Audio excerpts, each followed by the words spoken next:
So I think we should begin.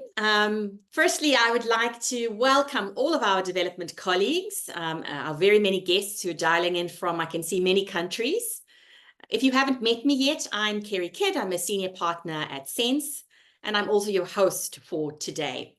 As we tackle, I think, what is quite an enduring topic and very important in the world of development. I think we all recognize that to increase productivity and improve livelihoods, we need to invest in mechanization, in improving processing facilities, in extending process production lines, and honestly, in new technology in general. And I can see that we are joined by many of the program managers who are very actively making these investments, either through public-private partnerships, by providing grants, by carrying out studies or offering technical assistance to enterprises and cooperatives in Africa. And I think we must keep doing that. Yet I think just about all of us will have visited a farm or a factory and witnessed a carcass of some expensive piece of equipment or a building that has been forgotten in some corner. It was inevitably procured at great expense, but is no longer in operation. Well, this is the proverbial white elephant. And have you ever wondered, though, what is a white elephant? I'm African and I've never seen a white elephant. So why do we go about talking about these white elephants? What is it? Where does this term come from? Well, if you wait 1 second, you will find out.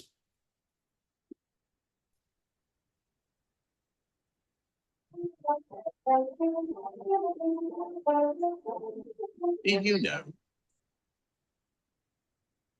In old Siam, today known as Thailand, Cambodia, and Laos, white elephants were automatically the property of the emperor, a sign that he reigned with justice and power, peace and prosperity. This stems from the tradition that the mother of the Buddha dreamed of a white elephant presenting her with a lotus flower on the eve of giving birth, a symbol of wisdom and purity. Receiving the gift of a white elephant from the emperor was both a blessing and a curse. A blessing because the animal was sacred and a sign of the monarch's favor, but a curse because it was expensive to maintain with finery, only the emperor could ride it, and laws forbade it being used for any physical labor. Hence the term white elephant for expensive and flashy things, often paid for with public money, but which seem to fail or have no use. And hopefully, notions and associations which will never be synonymous with archaeosoup. So I think we will have definitely all seen white elephants in action. And now we all know where that idea comes from. Great. I, of course, am not doing this on my own. I am joined by an esteemed panel of guests who have been hugely helpful in helping us to understand this concept of the white elephant and how we can use various instruments to be able to prevent these white elephants. So who is on our panel? Let me first introduce you to Michiel Arnoldus, Managing Director of Sense. Sense is a consultancy that offers advisory and implementation projects in agri-processing across Africa. If you want to know about agri-processing, value chain development, business modeling, or SME development, Michiel is your guy. We also are joined by Sjoerd Herms, who joins us from the Netherlands. He's a partner at Advanced Consulting, finance specialist who brings more than 20 years of experience in the field to the table. If you're looking to raise capital for enterprises or to develop strategies and programs as an impact fund or an NGO, or you want to throw in a little bit of SME development for fun, Sjoerd is our guy. These are the experienced professionals who were instrumental in bringing the Burkina Dry Moor project to realization. And we are also joined by some very respected professionals in their field. We don't often hang out with engineers, and I think after meeting Lungi Maminza and Vinay Singh, I think perhaps we should do that more often. Vinay contributes his experience to large-scale projects in the engineering field in many international countries like South Africa, Saudi Arabia, Mauritius, and other parts of West Africa. We've had some very fruitful relationship with Kirchstammer and Associates. We're also joined by Lungi Maminza. He is, you might have met him on some of our projects. He's a maintenance planning and logistics professional who's also smart, funny, and often brings a dissenting voice. So I'm quite interested to hear what he has to say. So welcome to you all, and welcome to the most important participants today who are dialing in from all over the world. You are very important, and in a spirit of learning, we would really ask that you use your chat function to share your thoughts and experiences as we go, participate in the polls, and we'll be weaving these into the rest of our learning series, which are happening monthly all the way into December. Right, we've now spoken about, it feels like just about everything except for this Burkina Dry Mill program. And I think that's the most obvious place. It's what inspired us to kickstart this series. So let's start by perhaps getting a little bit of background on the project. I think, Michiel, you were instrumental in it. So if you could help us to understand what was the project aiming to achieve, what was done, and what raises the possibilities of white elephants. Yes, thank you very much. I think the program was started because we've been active for many years in the dried fruit sector in Burkina Faso.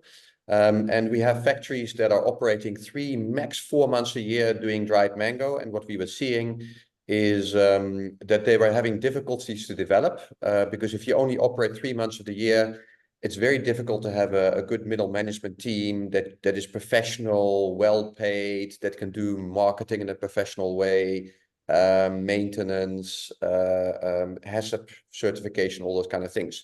So the idea was to help them diversify their factories so they could have a year-round production and also year-round employment. So there we started looking for products that you can dry or process in the same factories outside the mango season.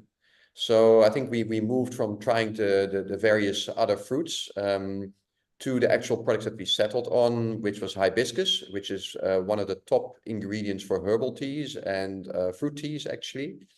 Fonio, which is a kind of the quinoa of Africa, one of those ancient nutritious grains. And then dry ginger, which really feeds into the bulk spice market. So to work on these issues, we developed a plan that ranged all the way from training farmers in good agricultural practices in farmer business schools to working with the processors on processing technology and then also marketing and sales. And we recognized early on that there would probably be a need for new equipment or prototype equipment to solve processing issues, notably in the ginger and the fonio field, because fonio is a very small grain. And actually the limiting factor in fonio was that there's no exporter who can process 2 containers tomorrow. It's all manual labor. It takes 35 ladies maybe a day to produce 400 kilos of final product, which really prices the product out of the market. And then the ginger is very dirty, caked with sand, very difficult to clean, uses a lot of water and labor. And again, ginger being a very competitive market, that kind of processing issue made the sector uncompetitive. So that's what we were trying to achieve in the project. And then as you are working with new equipment, that has to be tested. It has to be subsidized a bit to get people to try something new. And that's also where the danger comes in, that your equipment doesn't end up being used or working or etc. Okay, great. So we've now got the situation where you've introduced this equipment. And I guess the question is, is this an example of a white elephant? And what leads to white elephants in your experience? Yeah, so I think what leads to white elephants, I think, is the idea that you have a hardware issue. And if you're just going to solve that hardware issue, then everything is going to be solved, right? And I see that happening all the time because when you speak to processors or farmers and they will very quickly say, oh, I don't have the right machinery to process. I don't have a factory. So the logic is, hey, presto, we'll give them a factory or a machinery and then the problem is solved. The issue, however, that there are a lot of deeper underlying issues. It could be a lack of entrepreneurial spirit, entrepreneurial behavior, marketing and sales skills. So the equipment is only one piece of the puzzle or the factory in itself. And if you don't solve all the other parts, then you still have the risk of equipment not being used. So I always say that for me, it takes 30 seconds to walk into a factory and see if there's a piece of equipment donated, because you'll see a beautiful piece of equipment standing on the side, not being used. So yeah, so there are various mechanisms that we can look into. But yeah, that's the main thing. You need to look at those diverse factors. Now the question is, yeah, what was it a white elephant in the case of Drymore? I think not, but time has to tell, right? You only know when you come back in 3 or 4 years' time, and then you know whether the equipment is still being used or whether people have gone down the road to innovate further and get more equipment. We know that some of the equipment, like a ginger washer, parts of the Fonio line work really well, but we also haven't solved everything, right? So the original Fonio Die Halle was not working. We've got a local machine now, but it wasn't the right one. So we would need to do a new prototype. That's, I think, where we are. But I think if I look at sort of towards equipment, I think we're having about a 50-60% score, which is not bad, particularly given the limited budget that we had. Yes, but I think we'll find out from our technical experts later on, you know, whether they're having a higher success rate. But I can definitely appreciate this idea that time will tell. You know, it's quite a complex project. So, you know, you've definitely highlighted that there's some technical issues that might be leading to white elephants. Can I ask, what did the project do to prevent the situation of a white elephant? Yeah, so I think we said from the start, we're not going to donate equipment. So we want at least a 50% down payment of the companies themselves. I think that was the most important one, because they need to feel the pain if the equipment doesn't work, because they need to see that their own money is now also wasted. And that was actually the main mechanism. And then, of course, we had the work that was done on farmers, because if you don't have supply, you can't run the equipment, and on the markets. So really spending a lot of time on market development, because as we will learn later with the equipment, it has to be run, it has to be tested for a long period to get the performance out of it. And if you don't have clients, then you can't run the equipment. So the idea was to really embed it in a total kind of project where we work on all activities. Mm-hmm, mm-hmm. So I think that there's definitely something about this being, you know, quite complex, and there are many factors that could be testing still whether this is actually going to be a success. Very interesting. So we are, of course, now talking about finance matters, and finance always matters in development. I am quite interested in hearing perhaps a perspective from Sjoerd. You know, companies often talk about access to money being the biggest barrier to succeeding with new equipment or with these investments. From your experience, could you please help us to understand how are financing issues contributing to creating white elephants? No. How long do you have, Gary? Well, we're going to have to make it nice and short for lunchtime. Okay. And I think maybe there's of course two sides to the equation. There's the SME and there's the financer. If you're looking at the SME side, a lot has to do with solid planning and management. It takes an hour or two to make quotation for a piece of machinery, but often entrepreneurs don't factor in the time it will take to develop the machinery, to import it, and whatnot. Working capital involved, staffing involved. So what you typically see is that the investments are under budgeted. We've seen in general, we see under budgeting for at least 50-60%. And then it's getting painful, you know, when the financing is there, you make it happen, but then along the line, more cash is required during commissioning and all the way up to commissioning. So that's I think that's a major thing. On the financing side, I would argue the biggest issue, maybe two actually. Maybe I want to highlight two. Maybe the first one is around interest. general interest, what you see typically, of course, not only in West Africa, but all over Africa. Agricultural financing is still very limited. It's way easier for a local financer, MFI, to finance a real estate project than it is to do an agricultural project. Durations are longer, risks are higher, and due diligence is easier. You can just stay in your office instead of going to the field and doing difficult work. So it's really about also really supply of financing, and I think that's we always struggle with that. And the second element, and it comes back a bit to the SME side of things, is timing. Between initial contact, initial interest, and actual disbursements, if you do it within 6 months, you're very, very fast. Realistically, you're talking about a year and a half, and then you miss a season, you miss 2 seasons, and then it's going to get painful. It's going to get painful for the SME, but eventually also for the financer, who then also misses out on the potential margins.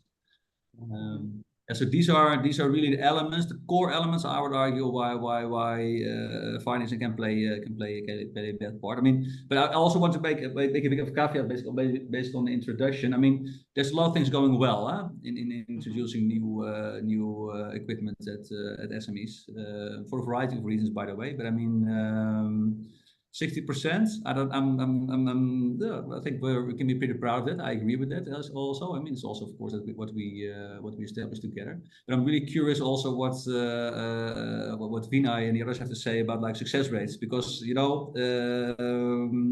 also good to talk about successes and success factors instead of like the failures. But anyway, that's a different kind of story. So I hope this gives a bit of clarity. Yeah. Mm-hmm.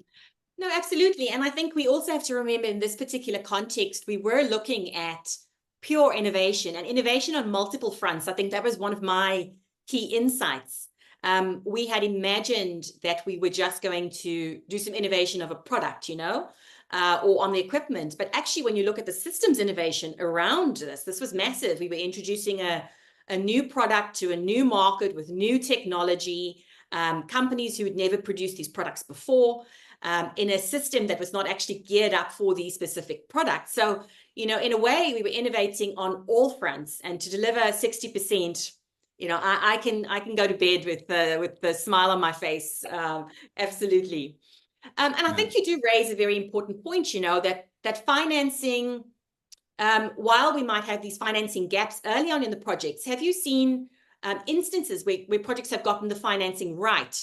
And what do you think it is that makes them succeed? That is, no, we see luckily quite a few donors and investors who do go the extra mile. And what I mean by that is they are taking the risk of doing longer projects and taking the time to actually support SMEs in actually development of the machinery, but also in implementing.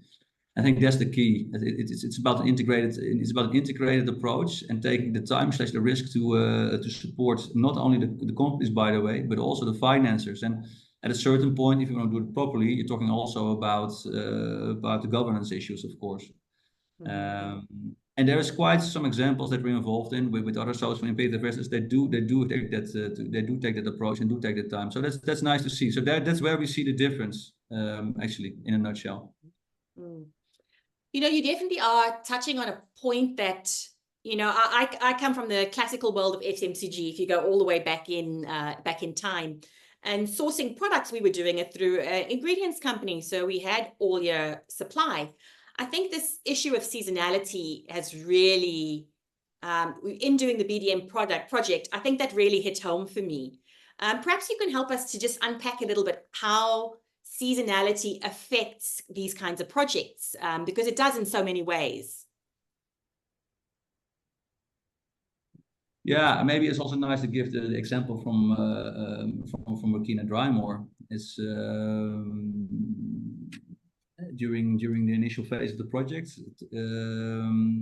we did company selection, we did our groundwork on market development, we did our groundwork also on a lot of other elements, including finance, by the way. But that means that meant that we missed the first season for actually all of our 3 target crops. And remember what Michiel was saying at the beginning, the raison d'être for this project was that we want to let the processor work in the off season for the mango season. So that was basically actually that we missed, because we missed the first season, was actually having a big negative impact on the project. Luckily, this project was funded by the Dutch embassy, by the way. They were we're really lucky that it gives an extension for that, to actually make sure that we had 3 seasons to actually make that impact. So that was actually for us saving grace in this case. So that's a nice example of how it can work, and also from the finance donor side, being flexible in these type of engagements. So that was really for us a big win actually. If I can come in, Kerry, around the seasons. I think what we've seen is that the seasons don't, it's not only the season of the production, it's also the season of the market. So what we saw that in the first year, it doesn't matter how many people we called about hibiscus, we could not sell hibiscus at all. There was just no interest. Then all of a sudden a disease hits all over Africa, and all of a sudden they want hibiscus. Everybody wants hibiscus, but the first 1 or 2 years it wasn't moving. Unfortunately, the buyers only wanted the hibiscus for the price of the year before, and the disease was also in Burkina. Then ginger, again, the first 2 years we struggled until the disease hit in Nigeria, and then all of a sudden we did a couple of containers of ginger because now there was an opportunity. Fonio was pretty stable through the time, but it you know, particularly if you do market innovation, so you come on the market as a new player, it could be that you're kind of waiting for this opportunity. And if everything goes well in the world, you know, an importer doesn't have a need to switch. It's very difficult to get your foot in the door.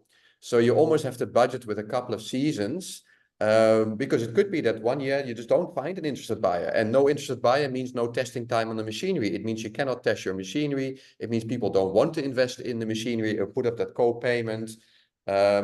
So that also plays a role. What is happening in the wider market? I think that that definitely struck me through this project as well, is that seasonality creates very small windows where you can do things, you know, very small windows where you can send samples out, very small windows where you can test production processes, where you can commission the equipment.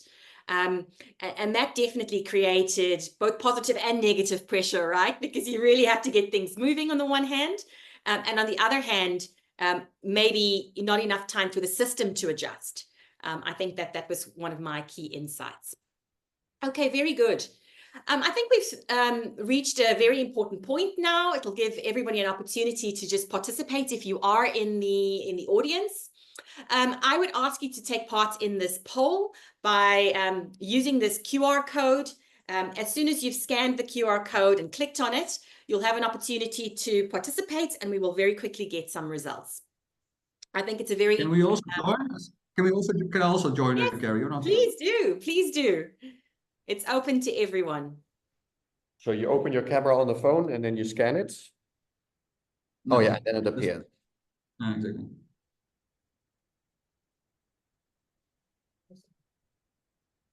Excellent. The QR code is also in the chat.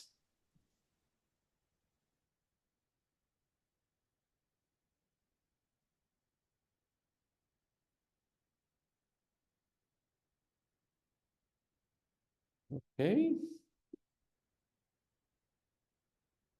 I managed to submit. Yes, so as we are waiting for the results to come in, yeah, maybe it's good to mention that some of the issues that we really come across indeed are issues such as maintenance skills of people in manning equipment. I think what always strikes me is that in most of Africa, people have a very unrealistic expectation. I think maybe we all actually of equipment. They think I'm just plugging in the equipment and it will just work. And I think there's a lot of lessons that we need to learn from professional companies who often take months to commission equipment and run trial runs of several tons to fine tune and tweak and really learn how to work with machinery. Apparently, it's never a plug and play if you speak to the experts. You're on mute, Kerry. we're going to hear very soon from Vinay, who's going to give us some insights. But if I throw my mind back to the start of my career in fast-moving consumer goods, you know, we'd have weeks of commissioning of equipment and doing process trials just to make sure we knew exactly how to make the product, that the staff was well trained. So I am quite looking forward to hearing from our next guest. Shall we have a look at the results from the poll?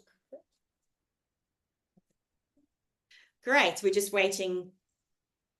Some people are participating with their phones, so they were not able to take part in the poll. Right. We good? Yeah. And if you want to mute now. Great. From the poll, we can see that actually there were two issues that came through very clearly as being winners. The first is that employees are not skilled or trained to use it properly.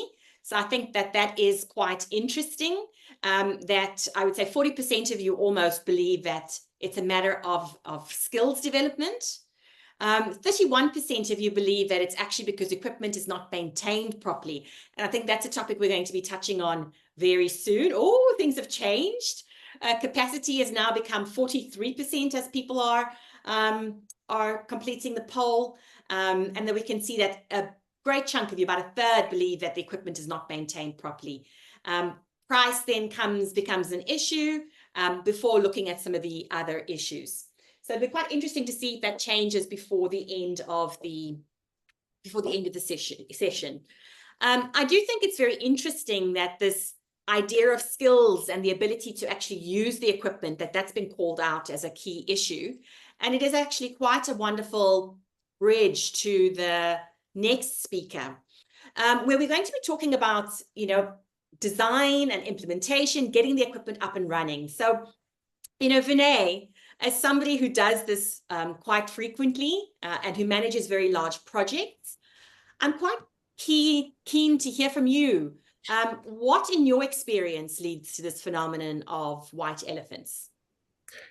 Yes, thanks, Kelly. I think it's important to follow up from what Michiel and Sjoerd have just talked about. For me, it's poor involvement and poor planning in the project initiation and project planning stages. And by what I mean by this is that there's a lack of understanding the risks, because I think everything that has been mentioned so far leads to risk, engineering risk, process risk, market risk, operational risk. And if it's not well defined, you can, and if it is well defined, I should say, you can plan and prepare for deviations. So any of these variables that hit you is an occurrence and a reality instead of a surprise.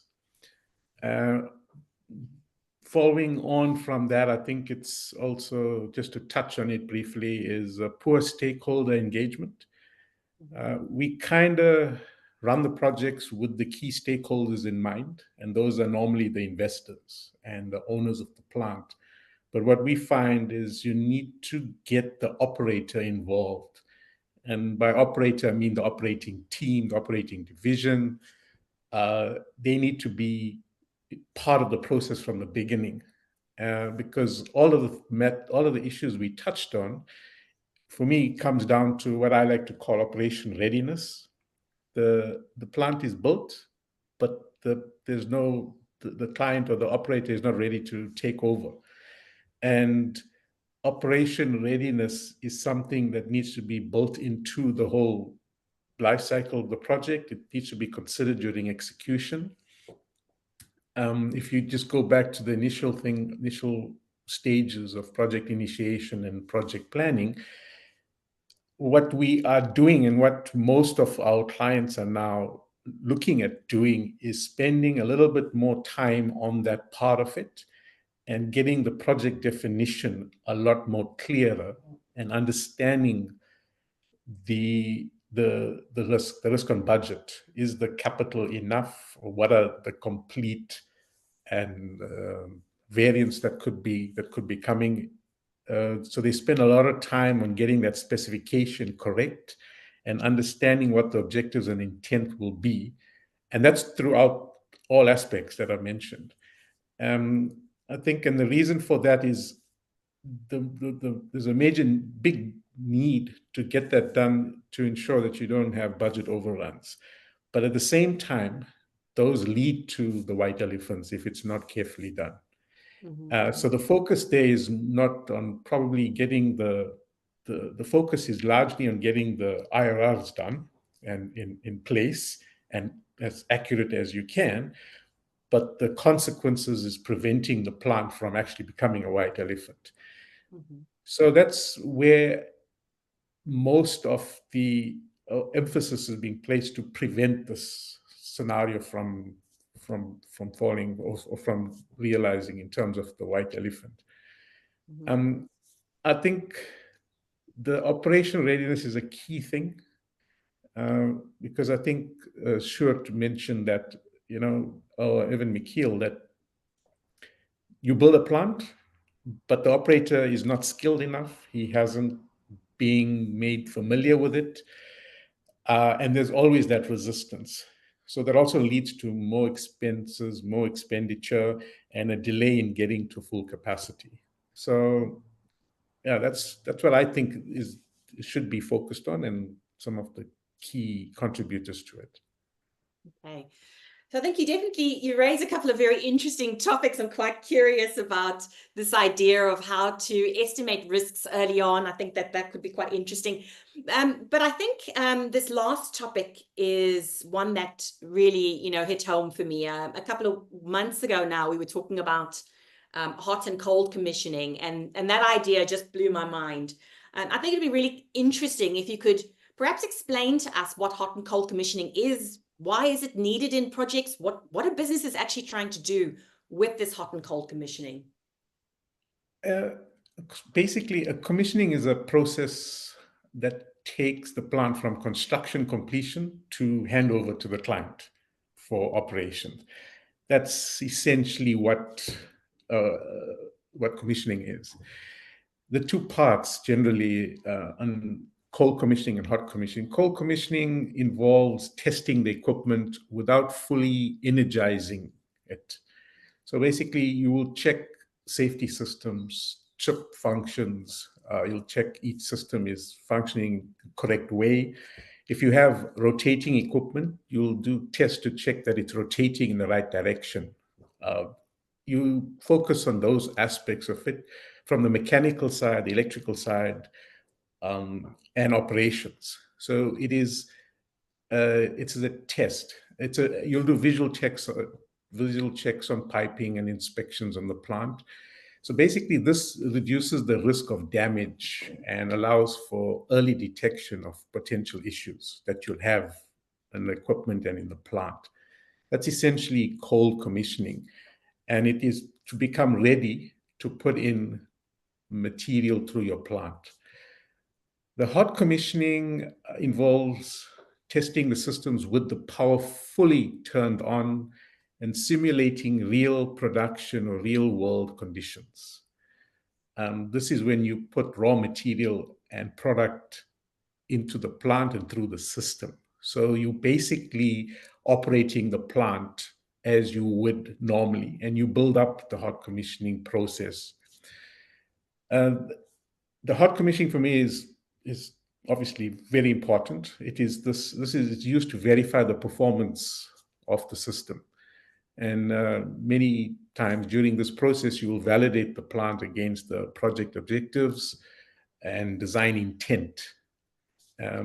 This is necessary because the project or the suppliers will need to do this to validate it in order to hand it over to the client. So the client will make sure this meets the requirements, meet the contractual obligations, meet the project objectives before they take responsibility of the plant and start to operate it themselves. And these terms are different depending on the size and complexity of your plant.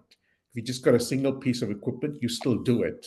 It's just that it's something that will probably can take a day, 2 days. If you've got a massive plant and you have all these systems, it will take longer but it is necessary because you're ticking the boxes that the plant has met its design objectives.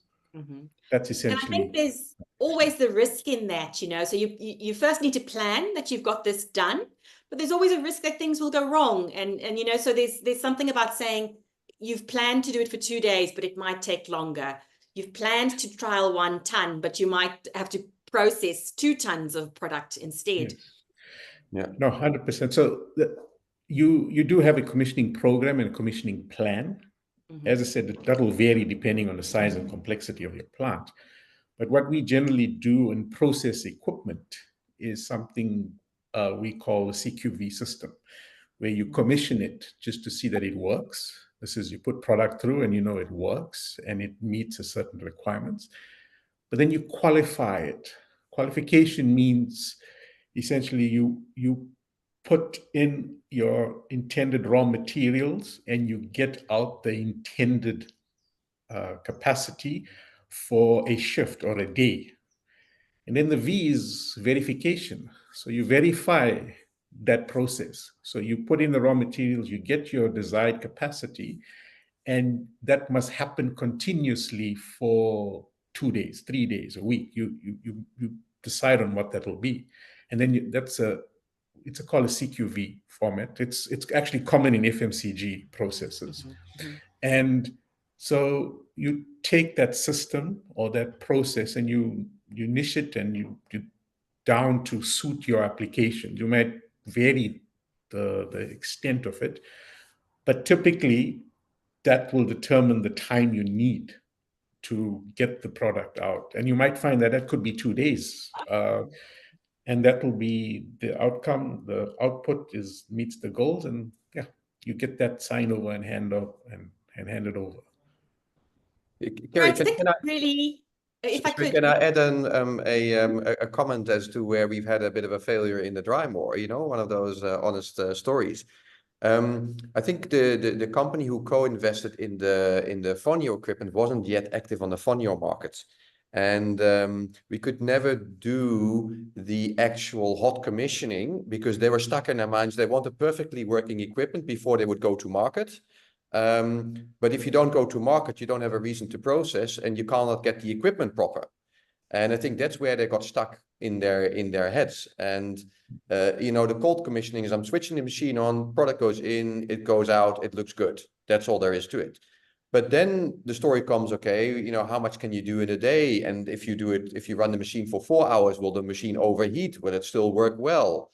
And that hot commissioning for some of the equipment hasn't been done properly because of the mindset of the beneficiary who thinks that you plug a machine in, it will work perfectly, and then you're going to start getting a market. But this idea that you're going to have to try and test and put a lot of product through it to actually learn how to work with the machinery is very difficult. And that also you see that in the understanding around cost pricing, that people think that, I need 5 kilos of fresh material for 1 kilogram of final products. Therefore, I'm not profitable because I can only get 7. Yeah, you can only get 7 now, but you need to practice and run, and then you can get to 5. So you need time. And I think that expectation is often from all parties not realistic. I think, for the longest time, I also thought you put a machine in and you connect it and it should run it to its performance. So I think there we really learned lessons around the need for that hot commissioning, and a company who understands that when the equipment comes in, you are going to have to run it for an extended period of time to really say what works, what doesn't work, what needs to be adapted. And that expectation needs to be there. Just to add to that, and that's what I was talking about when I talk about the project initiation and project planning. Because at that point in time, you need to create this thing, operational readiness. It needs to be ingrained, because operational readiness means that you understand that you're going to need 5 or 10 tons of raw product on day X when the plant is ready. You understand that you need skilled labor to operate the plant. You understand that you will need the right maintenance people to be there to operate the plant. You understand that you need materials handling equipment. You need to have water and resources available for whatever process that you're doing. And that comes in that process. So upfront in the project initiation, project planning, and even during some of the execution phase of the project, those needs are dissected and they're there, and the client and the operator, because in my mind they're generally two different people or two different sectors, must be clear on that. So you don't move from execution phase of the project to commissioning unless that is in place, because you're going to fail. You're going to not be able to get that. And it becomes a cost issue, because you're saying you've invested all this amount of money, you've got a plant that's halfway built, but you're not going to meet that commissioning date, because not because the plant can't be done, but because the operator is not ready. And these aspects get filled out. That's generally what happens when we start with it.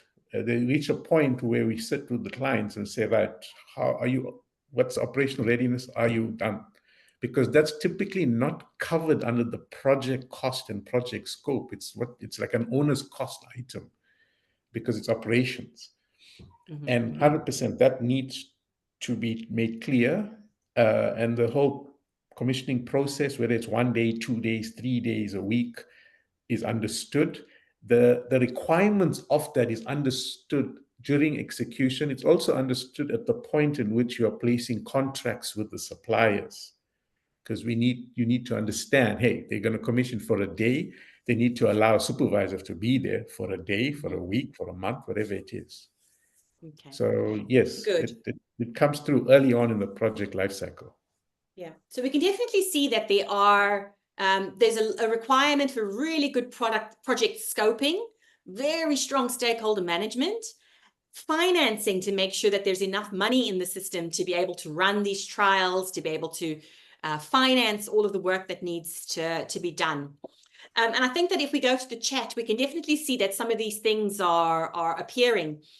Michelle raises a very important point, Michelle dialing in from Ireland, about the importance of thinking about financing, not just of that initial investment, but also of the running costs. And that's going to be quite important as we shift to the next topic in a little while, just really being clear about the costs of, yes, getting that, making the investment in the equipment, but also of getting it properly commissioned, of getting that operational readiness in place, and then finally actually running it and doing maintenance, which we're going to talk about. I think we've got a very interesting comment / question from Sigrid, who has just highlighted, I think, quite an interesting perspective. She says, should this cold and hot commissioning not be done by the equipment providers and the clients, where projects and project teams should perhaps be more focused on capacity building and brokering between private sector suppliers and clients, so really facilitating instead, and also working with the public sector to develop vocational training so that trained maintenance staff can be in place. So, let's turn to our development professionals. What is your feeling? Is this hot and cold commissioning, is that something that the private sector needs to be concerned about rather than development projects? Help me to understand. Yeah, so let's say from my perspective, this hot and cold commissioning is super important to facilitate that between equipment supplier and let's say the users of the equipment.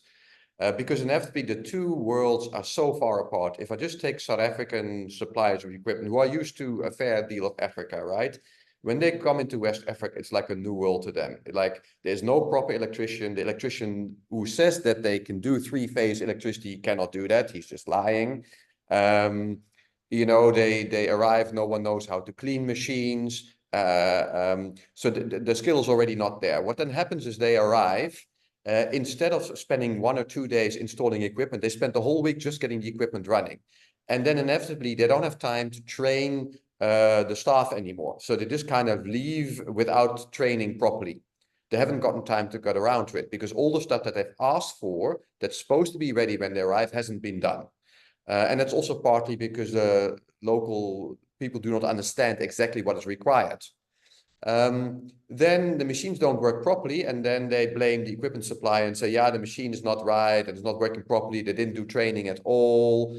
And we see that all the time. So I think as development practitioners, we really need to facilitate that planning happens much better, and there's a lot more control over that the people are ready when the equipment arrives.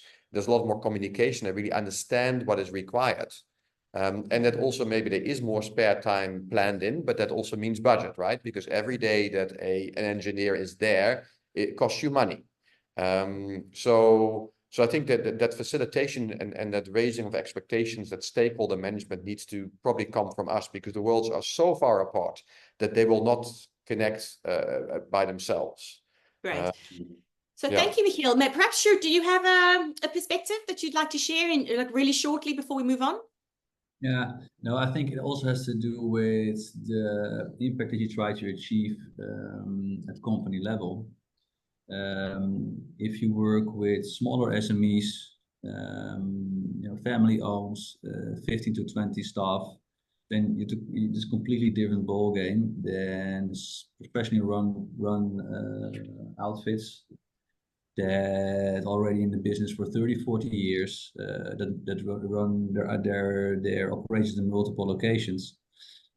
I think that's where you have to make the difference. So I think for the first category, there is a role for development. I think there's an important role for development even, and indeed, what also was mentioned at the question. It's a lot about capacity building, and what Vinay is also saying, it's behavior change. This is behavior change that needs to happen on that level. From a professional outfits, you can leave it to the professionals like Vinay to do the stuff and work with the companies, and that's where you can make difference. So it really has to do with the intervention that you're looking at. But Vinay, sorry, I'm going to take over one question from you, Carrie. You're doing a fantastic job. But I'm really curious, Vinay. I mean, the second time we talk about. We're saying, okay, in Booking and Drymore, we achieved 60% of our goal, which we did. What do you see in commercial settings? What are the success rates there? I'm very curious from your perspective, and where do you work, and what are the success rates? So what is the difference? So just to clarify, when we talk about 60%, it's on innovative new equipment. It's not bringing existing equipment across. No, of course. But I'm just exactly. But I'm just to see what. I just want to understand the definition first. When you say 60% success rate, what you're referring to?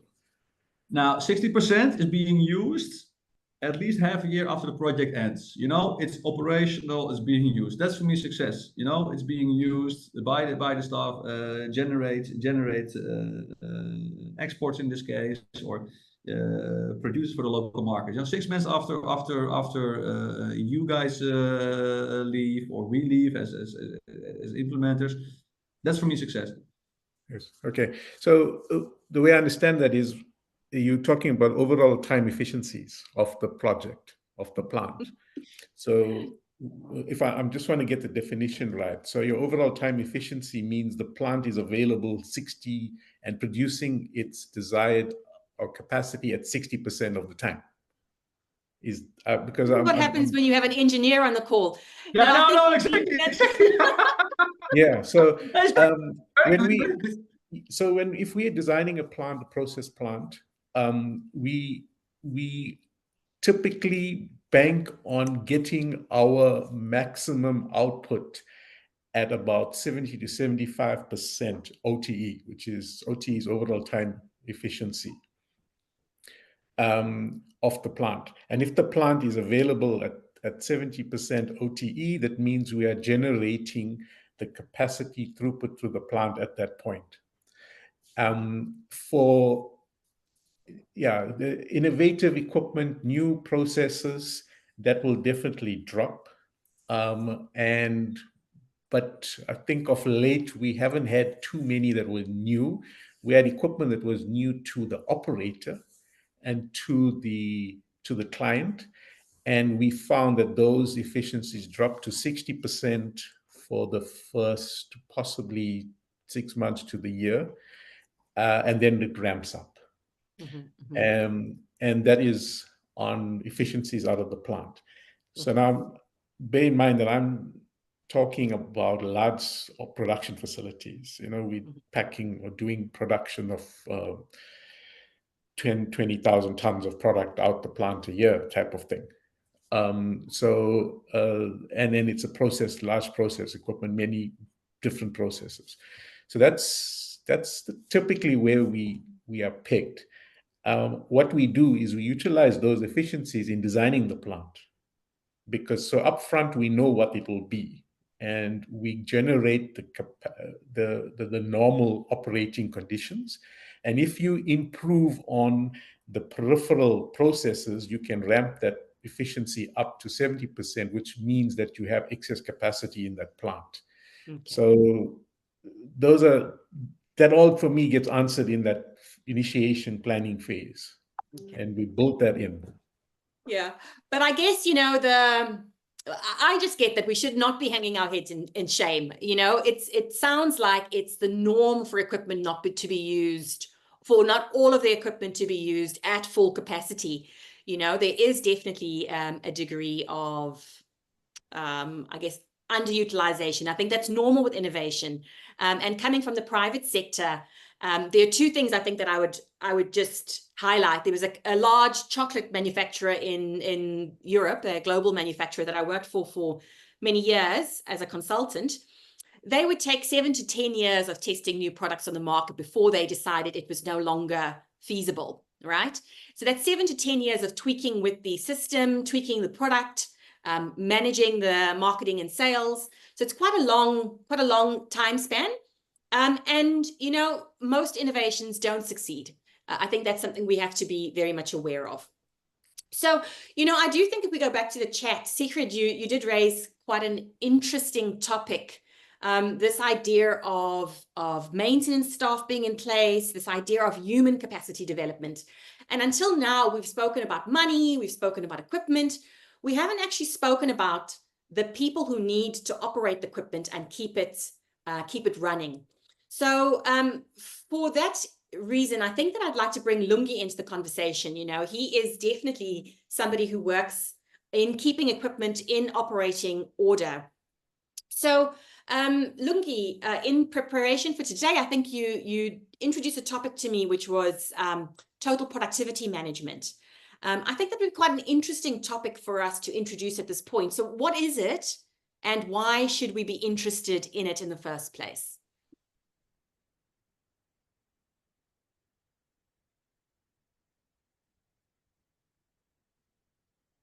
Hi, thanks, Kerry. Am I audible, or should I switch off my video? Perfect. Perfect. All right, thank you.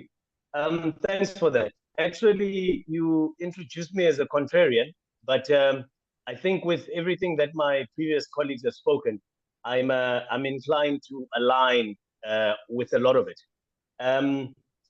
Before just touching on TPM per se, I want to say that, you know, fit for purpose is such an important thing. If you buy a rocket to go to school, you're probably not going to drive it for 5 years because you can't afford to fill up the petrol, if it really works, for that matter. So I think a lot of these development projects, some of the gold nub is what is bought fit for purpose. And then I'll dovetail into how the maintenance, which is the back end of this whole situation, plays a part. So total productivity maintenance management is actually, as it says it's a holistic view of a cradle to grave of a piece of asset in terms of the acquisition, the operating, as well as how you lay that up. And it's supported with about 8 pillars from something, go through them. You've got something called autonomous maintenance, which really talks to the training level and the ability of an operator of that machine. So because it's understood that you can't have an operator who cannot do some first level maintenance of their own machine. You've got planned maintenance, which is understood to be, if the operator cannot do something, then you get the next level. And I'm not saying this in any order, because if I was, I would have started with the first one, that is early equipment management, where even before you acquire something, there is actually an involvement of the teams that we're talking about to to probably assist you in your choice of that particular equipment, so that you don't choose something with gold-plated covers when in the country that it's going to be operating on, there is no gold-plated covers. So when a cover is broken, the whole machine is rendered useless just because that small equipment we chose the best of the best, but it actually doesn't help in terms of locality. You've got training and education. You've got safety, safety, health, and normal operating of the machine also involves not injuring people while you're doing it. You've got quality. So you can operate this machine at high speeds, but if you're producing junk, then that's a problem. And you need to be able to evaluate that whole asset with that. So at the bedrock of this, it's something called TPM in administration, which is almost a system paperwork that supports this this mindset. Because you're saying maintenance must make money, must not just be we maintain for the sake of maintaining. So maybe, I mean, I'd like to kind of leave it there with a little example that acquisition, financing, planning is like buying a ring. And I think Michelle was asking about the costs afterwards of maintaining. You buy a diamond ring, but polishing that diamond ring so that it always remains sparkling and attractive is what maintenance is. So the white elephant sometimes is not even white in that that machine is no longer looked after. It is actually has been run to a state which is no longer viable for the space that it's at times.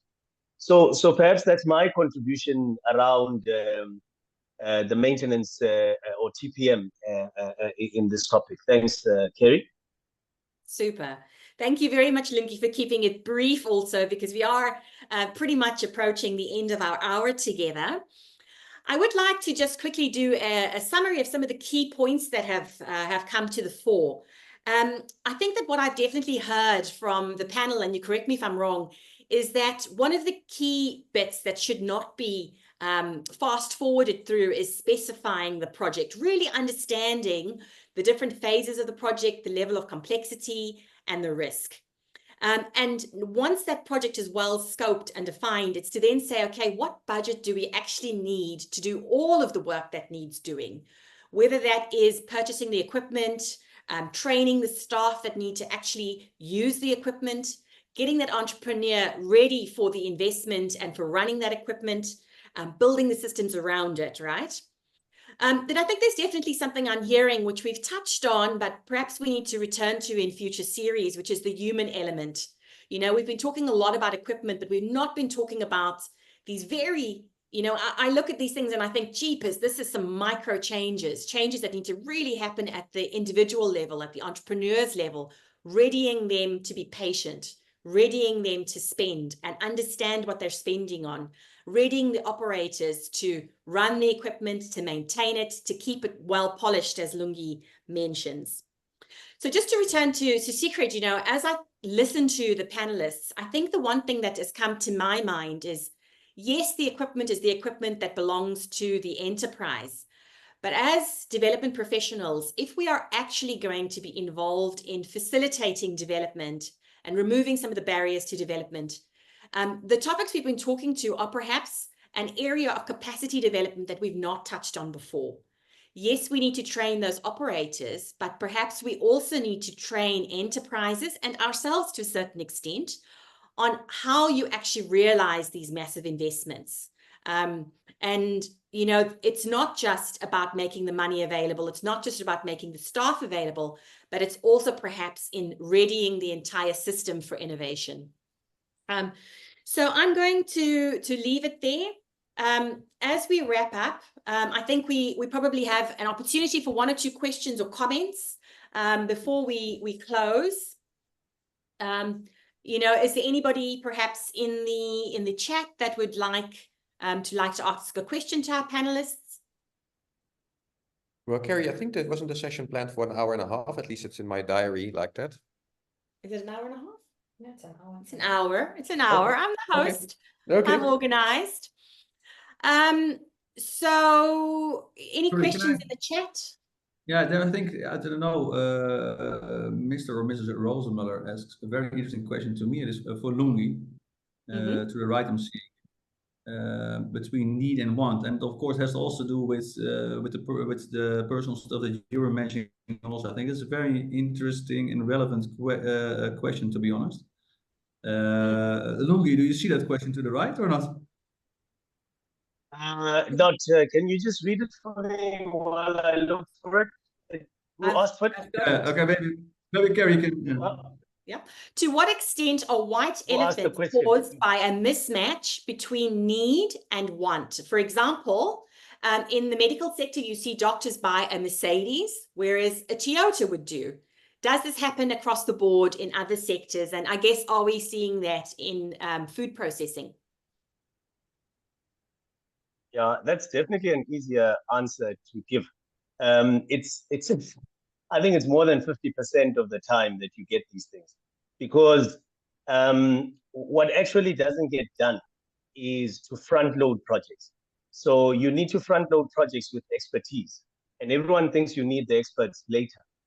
But if you don't front load with experts, then you don't define the problem properly.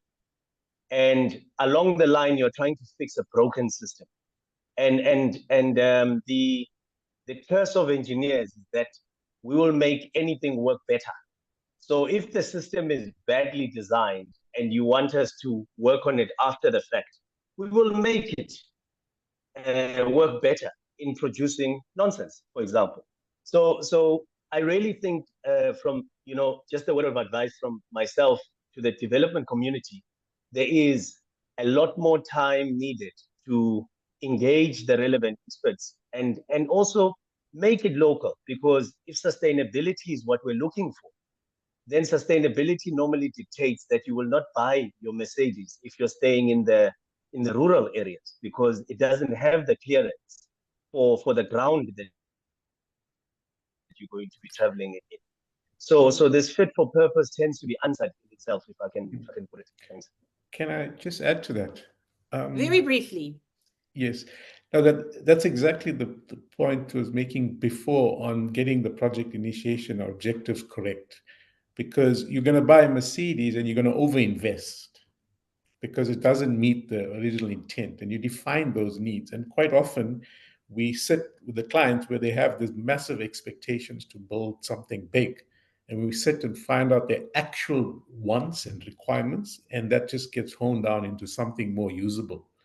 So upfront, you're saving costs, and far ahead, you meet all the requirements of the project to fit for purpose, as Lungi pointed out.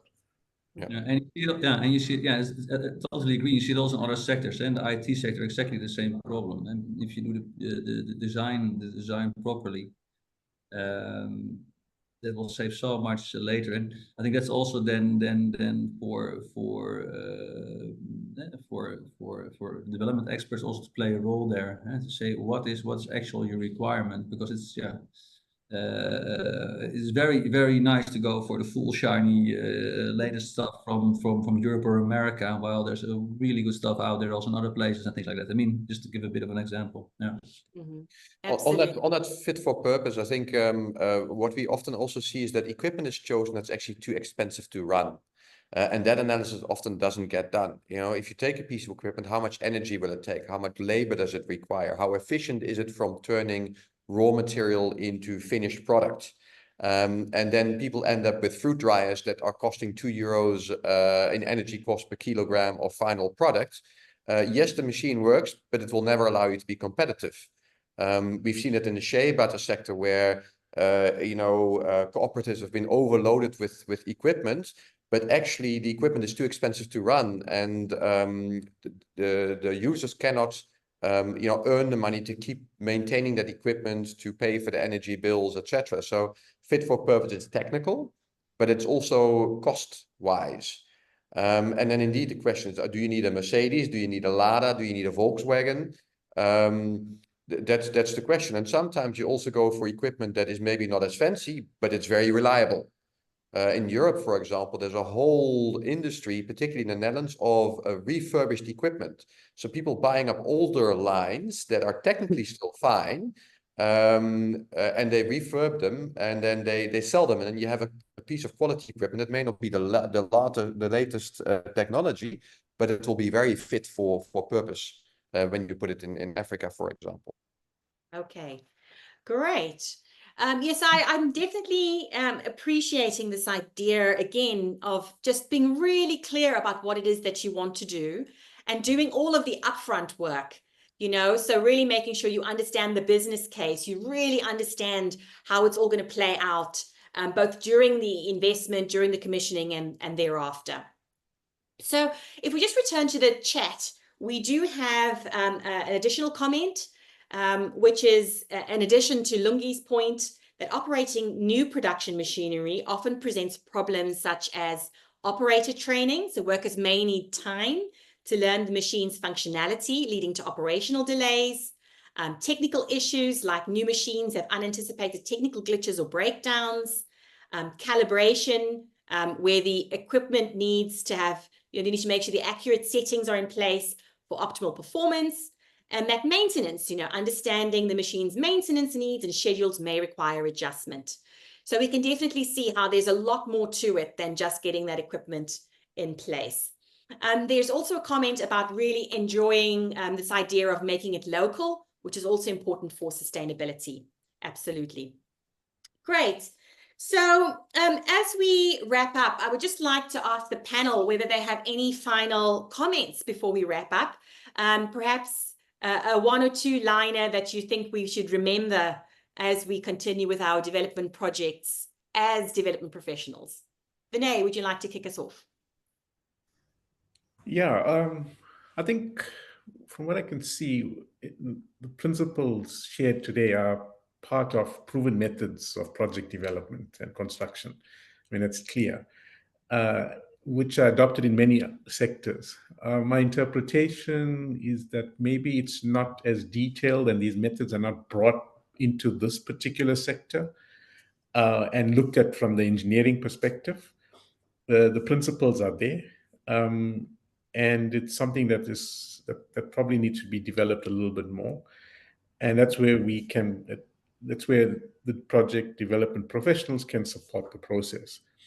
I think what is also useful to consider as a last point on the maintenance issue is we should consider service level agreements with the suppliers, put that in place from the contractual stage to deal with this points mentioned in your last comment, where there's training, where there's continuous checking by the suppliers who come in and look at service issues and create a service schedule and so on as an ongoing support for the operator. But yeah, I think those are the key points, and hopefully that helps. Excellent. Thank you so very much, Vinay. Sjoerd, would you like to contribute? Yes, I really enjoyed our little discussion, and I think we talked a lot about technical stuff and a bit on finance. But I'm very much looking forward on exploring a bit on the human side of things, as you're already mentioning. I think we have another session coming up, and for me that's key all over the place at SMEs, but also for of course that's the other people in the value chain that you work with. So I'm very much looking forward to sharing some ideas and thoughts there. Excellent. Thank you very much. Yes, we are indeed focusing on the human element to a great extent in our next call. And in fact, I see that Sigrid has just requested that in the chat. Sigrid, we would definitely be looking at systems change in our next call. In fact, it's a call and a training course over the course of a month. So it is absolutely one of the most important elements that we're going to be zooming in on. Lungi, would you perhaps like to say something before we wrap up? Thank you, Kerry. I think, look, I'm going to try and make it sound simple, but it's actually deeper, and it involves everything that has been said. If you cannot maintain it, you can't afford it. And that simply means, what's the point of digging up that rock if you're not going to polish it to look the way that it's supposed to, right? And maybe another takeaway is that local and localization is not always saying we cannot buy things from abroad. I need to contextualize. When a project is properly defined and properly scoped, it may involve setting up a spares supplier to be local, because it understands that there's enough of that need of the movement of that spare for a local partner to be established. So it's this whole value chain thinking, and I think it's consistent with, you cannot just zone in on one spot and try to solve this thing. You really need to have an understanding of the broader value chain. But yeah, thank you. Thanks for this conversation. It definitely raises a lot more. And people are the cornerstone of all of this, because maintenance is done by them, operations is done by them, marketing is done by them. So if you don't take them along, yeah, you'll buy them something that they're not going to use. Thanks. And thank you very much, Lungi, for just reminding us about the fact that there's so much more than just this company. The success of the project hinges on so many other elements that development professionals can assist with, like helping to build those enterprises that need to supply trustworthy spares for that equipment, and as well as some of the skills development that's needed around that. So thank you. So Michiel, I think you'll be the last to speak before we wrap up for the final bits. Do you have any wisdom to share? I think Lungi already touched on the point I was going to share around the whole ecosystem around the equipment. So for equipment factories, new things to work, you need the ecosystem of companies who can do maintenance and repairs, who hold spare part stocks, of local companies who can train staff in maintenance, in operations. Yeah, just simply, often we introduce new equipment because we hope that others are going to follow that. It's that prototyping effect, the example effect, where the pilot effect, where we hope others will copy. But you need to create that whole infrastructure, that whole system around it that allows it to work. And that is also very important to keep that in mind, because as Lungi says, if you can't maintain it, then you cannot operate it. Then there's no point in getting that piece of equipment. So you need to look at it in a much broader view. And I think that's where most of the failures also from my side has come in, just underestimating how difficult or how important that ecosystem is, that you need to run equipment, to run factories. And that extends all the way into, have you got electricians who can work properly, who know what they are doing? There's so many different aspects of it. And I can definitely see how, as development professionals, whether we are the ones at the coalface running the actual project and speaking with the enterprises, or a donor who's helping out with funding and the scoping of the entire project, I can definitely see how us asking these questions when it comes to designing the programs, just how important that is. Really interrogating whether there's sufficient time being given to build these systems, and to get all the right pieces in place, whether that's new enterprises in the value chain or skills that might be required. So thank you very much for that. Well, to all of you, I think we can all agree that this is a complex topic, right? I always say in development, if it was easy, it would be done, and it's not. So we do hope that while we might not have answered the question in its entirety, that you do leave this time together with some new insights that can help you to design and implement projects just a little better, so that we have fewer and fewer white elephants out there in the wild. And hopefully someday that proverbial white elephant will be extinct. Now, as we continue on with the series, we do invite you to join us. We will be zooming in on innovation, and I think very specifically, I'm going to just minimize myself. That's quite a big head for this chart. We're going to invite you to join us for our next webinar, which is titled Leading Innovation in Development Funded Projects.